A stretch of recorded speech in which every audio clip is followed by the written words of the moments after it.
નમસ્કાર. આજે આપણે એક એવી જબરદસ્ત સાઈ-ફાઈ કોમેડીનું જાણે કે પોસ્ટમોર્ટમ કરવાના છીએ જે બિલકુલ આપણા અસલ ગામઠી માહોલમાં બની છે. જરા કલ્પના કરો, ગામના ચોકે બેઠેલા એક પીઢ વડીલની નજરે આપણે આ આખી અફરાતફરી જોવાની છે, જેમના માટે ગામ લોકોનો આ બધો ખેલ એક મફતના મનોરંજનથી જરાય કમ નથી. તો ચાલો, બહુ મોડું કર્યા વગર સીધા જ કૂદી પડીએ આ મજેદાર સફરમાં. તો ભાઈ, આ આખા બખેડાની શરૂઆત ક્યાંથી થઈ? બસ પેલું બલ્લુ રિપોર્ટર એક સમાચાર લઈને આવે છે. વોટ્સએપ પર એક વિડિયો વાયરલ થાય છે કે ભાઈ એક એવી ચમત્કારી ઘડિયાળ છે જેને પહેરવાથી માણસ સાવ ગાયબ જ થઈ જાય. હવે તમે જ વિચારો, ગામના શાંત માહોલમાં આવી કોઈ જાદુઈ વસ્તુ જો કોઈ તોફાની ભેજાના હાથમાં આવી જાય તો શું ધમાલ મચે. બસ આ એની જ તો રમૂજી કથા છે. હવે આખી વાર્તામાં આપણને સૌથી વધુ મજા કેમ આવે છે ખબર છે? કારણ કે અહીં એક બહુ જ મસ્ત સાહિત્યિક કન્સેપ્ટનો ઉપયોગ થયો છે, જેને નાટ્યાત્મક વક્રોક્તિ અથવા ડ્રામેટિક આયરની કહેવાય.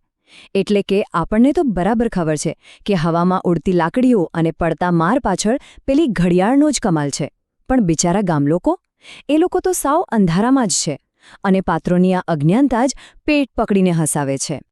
અને આના જ કારણે આખા ગામમાં સ્પષ્ટ બે ભાગ પડી જાય છે. એક બાજુ પેલા ડરેલા ગામ લોકો છે. રસ્તા પર ચાલતા ચાલતા અચાનક લાકડી પડે એટલે એમને એમ થાય કે નક્કી કોઈ ભૂતપ્રેતનો સાયો છે અથવા પાડોશીની નજર લાગી છે.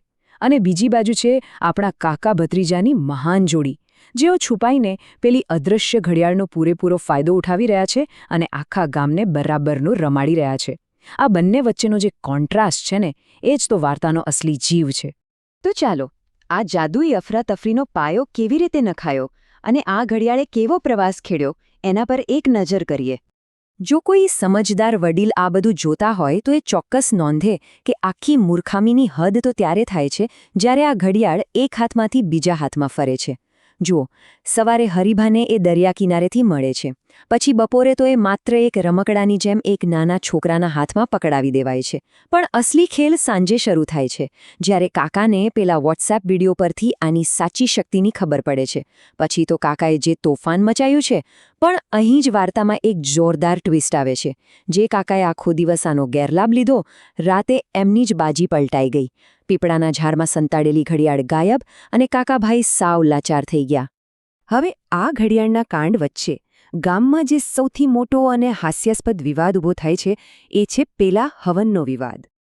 અહીં ગામના નેતાઓના નાના નાના અહંકાર અને સ્વાર્થ કેવા અથડાય છે એ બરાબર જોવા જેવું છે. એક તરફ મફુજી અને ભરતજી છે. એમનો ઈરાદો એકદમ સાફ છે કે ગામના ચોકમાં એક શાંતિ હવન કરીએ, જેથી આ અદૃશ્ય આતંક અને ભૂતપ્રેતનો ડર દૂર થાય. પણ બીજી બાજુ કાકા અને ભત્રીજાની જોડી પાછી મેદાનમાં આવે છે. એમની સ્વાર્થી યુક્તિઓ તો જુઓ. આખા ગામના હિતમાં થતા હવનને એ લોકો પોતાના ઘરે શિફ્ટ કરવાની માંગ કરે છે. કારણ? બસ પોતાનું ઘર પવિત્ર અને સુરક્ષિત રહેવું જોઈએ. સમાજના ભલા માટે થતા કામને પોતાને સ્વાર્થ માટે હાઇજેક કરવાની આ રીત ખરેખર બહુ જ રમૂજી રીતે રજૂ થઈ છે. આખા ઘટનાક્રમમાં તમે જુઓ તો કોમેડીના એકદમ ક્લાસિક એલિમેન્ટ્સ જોવા મળશે. અદૃશ્ય રહીને દબાધબ પડતી લાકડીઓ હોય કે પછી કોઈની ખાનગી મીટિંગમાં છુપાઈને વાતો સાંભળવાની હોય. પણ સૌથી વધુ મજા તો પેલા દેશી સંવાદોમાં આવે છે. પેલા વડીલ મફુજીને એમની બોલબોલ કરવાની આદત પરથી હુયડો એટલે કે પોપટ કહી દે છે. કેવું જબરદસ્ત અપમાન નહીં?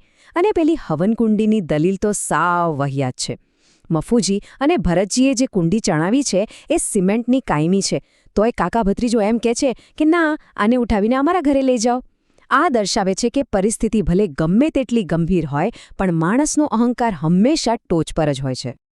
આ બધું જોઈને ચોરા પર બેઠેલા કોઈ પીઢ વડીલના મોઢામાંથી સહજતાથી જ નીકળી જાય કે ભાઈ, આ તો કાકા ભત્રીજાએ હવનમાં હાડકું નાખ્યું. આ એક જ કહેવત આખી પરિસ્થિતિનું બરાબર વર્ણન કરી દે છે. આ બંનેના સ્વાર્થ અને જીદને કારણે આખા ગામ લોકોના શાંતિના પ્રયાસો અને પવિત્ર કાર્ય પર સૌ પાણી જ ફરી વળ્યો. તો આ બધી ધમાલ પછી વડીલો આ ગામ અને તેના લોકો વિશે શું વિચારે છે એ પણ સમજવા જેવું છે.